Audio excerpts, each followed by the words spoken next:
Welcome to Top of the Line. This is the podcast version of our YouTube show. New episodes every Monday and Friday where we talk about audio and hi-fi related themes. If you have any requests for a future episode, send us an email, totl@abyssheadphones.com.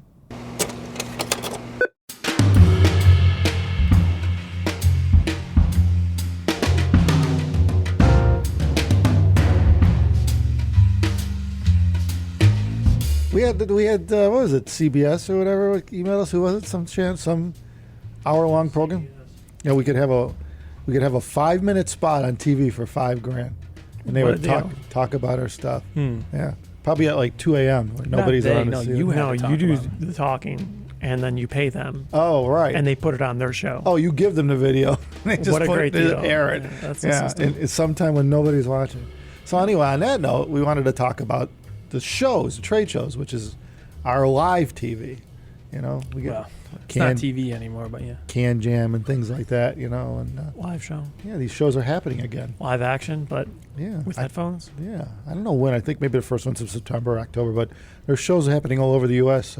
And I think that's the decision that I see a lot of the show makers going forward right now, because we got to get on with our lives and we're all here, so let's do it. So anyway, as far as we know, the next show we're going to be at will be in February at CanJam, New York. That's the next one we have planned. We don't usually do the West Coast shows. We leave that to others that might happen to have our headphones over there. So right now we have no idea who's actually doing these shows. So I guess we'll just have to wait and see. Yeah, a lot of things up in the air at this point. But anyway, about the shows, the cool thing is people get to start playing with the toys again. Yeah. It's always nice to see all the excited folks out in the community engaging with the new gear and whatnot. Because normally we don't really see these people, right? Normally the only time we really talk to other folks in the community is either in the comments on our videos, which is kind of more of a recent thing for us, or email through forums and stuff like that, email, phone calls, which are less common. But we don't really see the sheer volume that you do at a show, and you see people from groups that you don't see normally in our other avenues. We see pretty much the whole, like a considerable selection of the community. You see people that concentrated aren't necessarily even interested in your gear. Yeah, a lot of them are into it too. Yeah, so I got some guys coming in here and they bring their own toys, and that way they can compare. Like, they'll bring their own portable gear just to be able to plug someone else's headphone in, because they have a known constant, right? Yeah. They're carrying with them. So like, I know what this sounds like. Let's see what your headphones sound like on my stuff. So. Well, I guess even from our perspective, like, you haven't tried out all the new stuff you've been seeing coming out for like the last year and a half. That's true. Normally you just like, go try it out, But yeah, like the latest haven't tried anything. Yeah, we haven't heard anything new. Yeah, we got the red Diablo here from IFI. That's about all we got in. Yeah. In the meantime, we also got the Bartok, which we did a review on not too long ago. But other than that, we haven't got to play with some of these new amps and DACs and stuff that are out there, and so we have no way to give customers any feedback on it. So it's going to be a cool time for us once we get back out. Yeah, I guess it's the same for us as everybody else. Yeah, we got to go try all the new things too. There's got to be pent up demand. People got to be jonesing. I mean, you would think there's a lot of new people, I think, that entered the arena. They've never had a chance to do this. Yeah, that's true. Everybody being at home, listening to more personal audio stuff. I wonder if the whole recent debacle got more people interested. If more people got into it as a result, if we're going to see new faces that would have normally never went. I think so. Yeah, I mean, we saw a ton of new customers through this whole. How will they actually translate it to a show? Yeah, they're going to come to shows. So they are they going to show up in force? Well, there's a number of people who are pretty fearless. But yeah, I have no idea. Time will tell. Yeah, because it's a new thing, so we'll see how the attendance is at shows in the future. Well, there's that too. Yeah.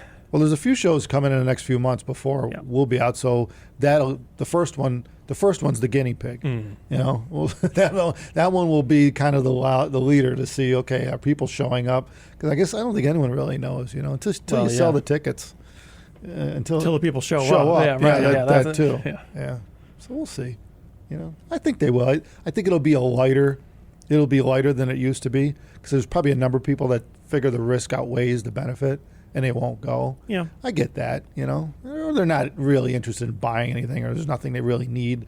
The older folk that have been around the block a few times probably won't care so much. We do have a lot of people asking us about shows, when we're going to do a next one, what show we're going to do and whatnot. And I think there's a lot that the general public doesn't quite see that happens at trade shows. They, for like a exhibitor perspective, they're probably a bit different than the consumer would expect. There's a lot of preparation and effort that gets put into it to ensure that your gear is all in place and gets shipped there and arrives on time.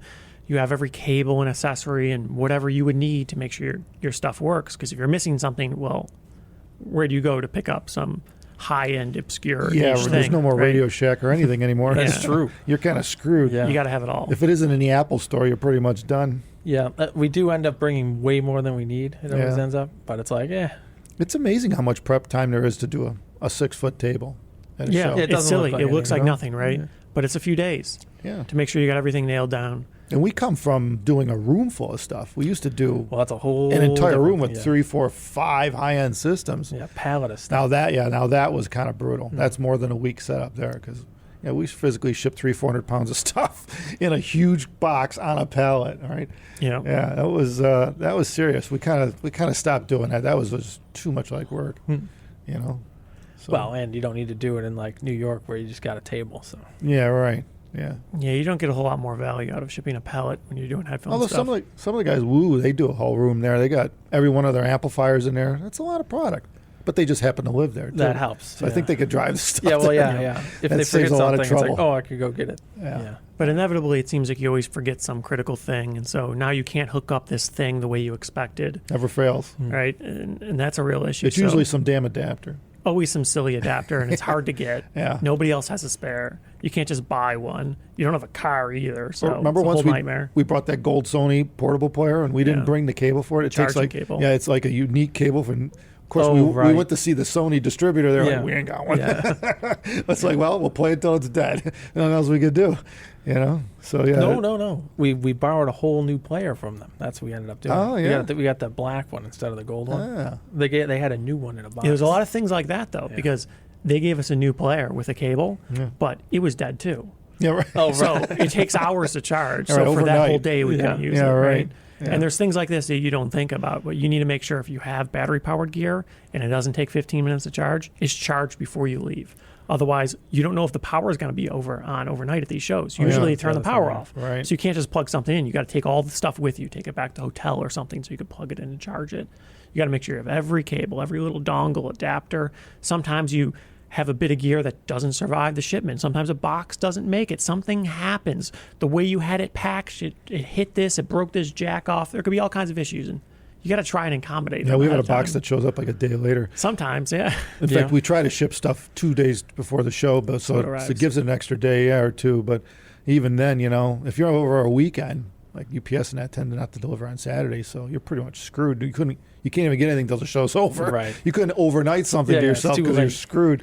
I mean, Saturday delivery usually you can get away with it, but yeah. And bottom line is that we've run it out a million times. In fact, we've learned to split our show gear up into multiple boxes. So we always have a box. Even if one box made it, Oh. we'd have something to play. Yeah, you got to think about what's you in can't the put all your boxes. amps in one box. Right, You're right. screwed if that box doesn't show up. Right. Yeah, you So- could cobble something together. Yeah, right. Yeah. We've learned to kind of always have You some try box to set it up Yeah, so that have if you have something. any one of these boxes, you have a system that yeah, works. right. Yeah. It doesn't always work that way, No. but you know, Because usually- inevitably, you get there, you looked at your tracking ahead of time. All the boxes were delivered, allegedly, right? but they're not there. Yeah, They're not where they're supposed to be. They're not at your room, your booth, your table. yeah. They put them in the wrong room somewhere. Right. And so you go to contact Dimitri over at FedEx, That's right. which apparently is no longer there anymore. Yeah.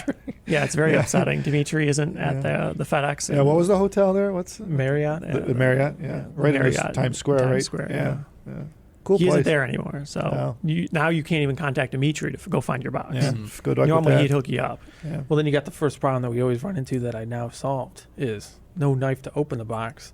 So you're struggling to open the boxes with your keys every time. Yeah, or borrowing a knife from Yeah, somebody. right. And then yeah, that took a while for us to figure out how to took a bring something while. sharp Something as simple as a knife. Yeah. because you can't bring it on the plane. Well, you can check it. That's what I check a knife. check a knife. in your checked luggage. yeah, It's a big thing. And you don't have like screwdrivers and stuff like Yeah. that to assemble stuff. yeah. It's Yeah. a whole ordeal.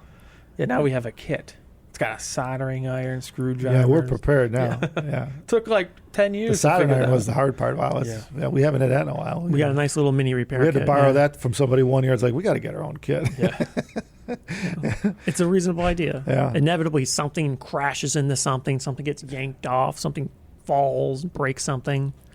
And it's an easy fix, but we don't have anything. Yeah, right. Can't even open the case. Right. So now we make sure we have a screwdriver that opens everything we have at the booth. So we could take the cover off, replace a fuse, something stupid like that.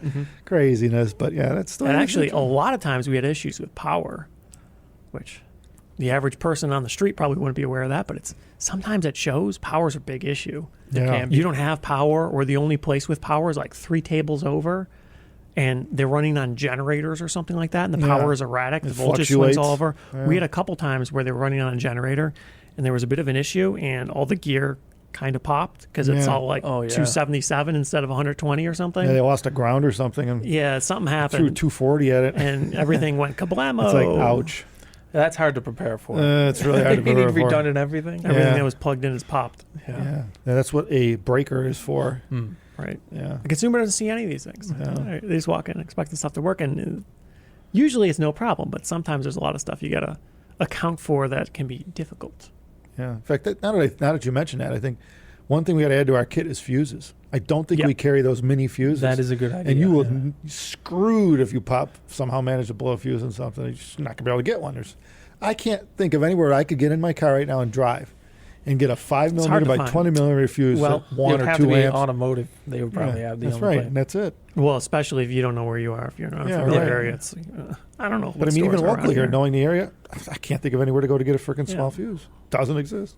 Crazy. AutoZone. It's hard to come by. Yeah, we need a Radio Shack again. They need a modern Radio Shack. A modern. Yeah, well, I don't radio. think they're flying off the shelves. Yeah, that's the or problem. The gear at those places aren't flying off the shelves. but so. you think There's they a could, reason why they don't exist anymore. I guess. Who knows? So Amazon next day. That's the best Yeah. you got. But it seems like these things, that's the thing. Everyone gets on Amazon, but you can't get it the same day. Yeah. Some places. Some places. Some you places, can. yeah. Yeah. The little helicopter comes and brings it over to you. No, they're working on that. Not yet. No. That would be the ultimate solution, though. Yeah. That's Yeah. a good option. You pay like 15 $10 minutes. or whatever, Yeah. get it in 15 minutes. Yeah. One fuse on a. That would be drone. really cool. Yeah. I'll buy 100 of them as long as it gets there. Yeah. Well, Wow. mm. 10 Could be pack. expensive. 10. Hell, nowadays you buy a 100 pack of mixed fuse sizes in a box for $11 shipped from That's true. Amazon. It's unbelievable. Yeah. Who knows if any of them actually work? But, Well, but they look like fuses. They look like fuses. Yeah. That's I important. suppose if you put enough power through them, they will blow at some point. But that's true. anyway, we are really rambling on. So Mhm. anyway, we look forward to hearing about the upcoming shows, see how much you guys enjoy them. And we look forward to seeing you guys in February. Assuming things stay the same and keep getting better, we'll be there. So take care, everyone. Thank you.